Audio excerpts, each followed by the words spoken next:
just give them, right? Yeah. How do you feel like the team's responding after that Nebraska loss? We had a pretty good practice today. A lot of punishment for the dumb penalties we had, but I felt we responded really well. Everybody played hard, and there really wasn't no coaching or effort or anything like that. What is the punishment? What do you guys? We did a lot of up downs. A lot of up downs. That's not fun. Is there anything from a drill standpoint that you do to work on not getting those penalties, or is it just the punishment? It was just the dumb penalties, nothing to punish like PI or anything like that. It was just like late hits and things like that. I think you guys had 4 PIs called on you. Did you think that all of those were fair calls? Of course not. But you just gotta live with the call. You know, can't argue because you get in trouble by Coach Hubbard and the referees. So, but yeah, I thought some of them were a little ticky-tacky, but it's okay. What corrections do you guys try to make then heading into Colorado?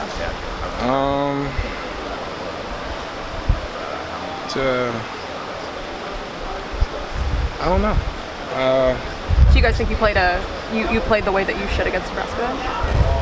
I mean, my coach wanted us to be aggressive out wide, and then yeah, so aggressive. Sometimes maybe some PI calls, but you know we got to be just better with our hands and things like that. But overall, I felt the DBs were in more of an attack mode than usual, so I'm happy about that. We just got to clean up a few things, a little assignment bust, you know, but not as many big plays as last 2 games.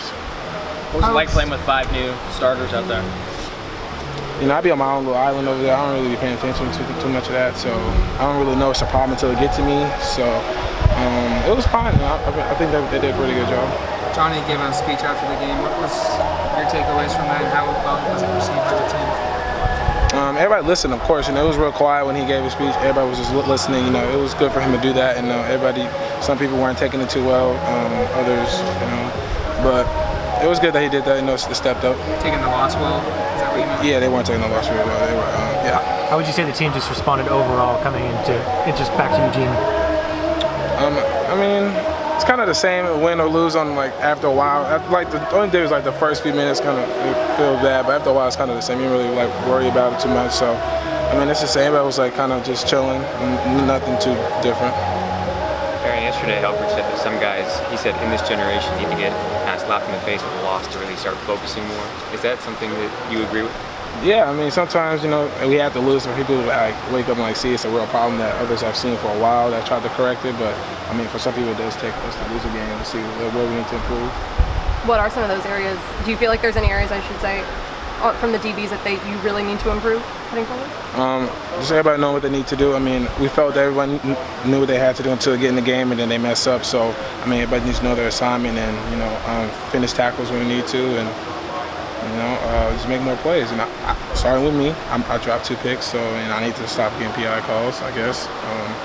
So yeah, everybody just needs to play harder and know what they have to do. What did you see on your scoop fumble recovery and running it back to midfield? Just can you kind of take us through that play? Sure. I saw the ball, picked the ball up, and immediately thought of Eric Dargan, and I just started looking for guys, you know, immediately, and try not to get killed. So just running in cruise mode, just trying to find my way until a path opened up. It never did, and I got tackled. And then I threw the ball up, and then realized, oh no, Coach Sheriff's going to yell at me. So I caught it and gave it to the ref. I still got yelled at. Coach Hoke's talked a lot about guys mentally being tougher.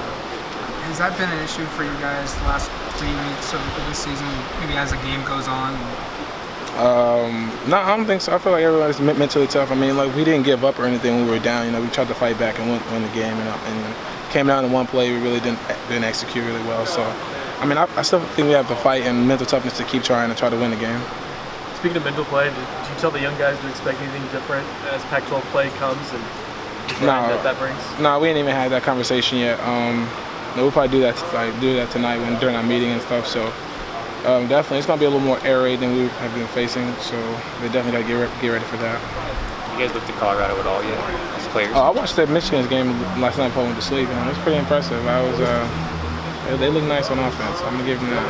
The offense completely changes when that quarterback got hurt, Seppo Lufa. What do you see about the change when he goes out and the offense pretty much stalled?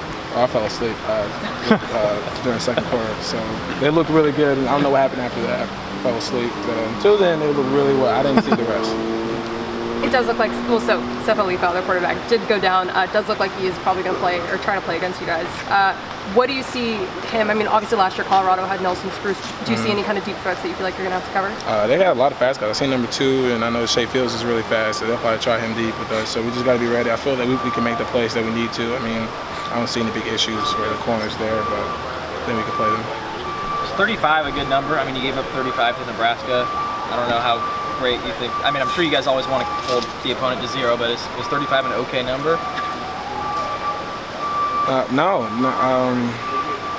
I feel like we gave up some stuff, that we could have easily controlled. I mean, I say 14 for the number, keeping in that range, but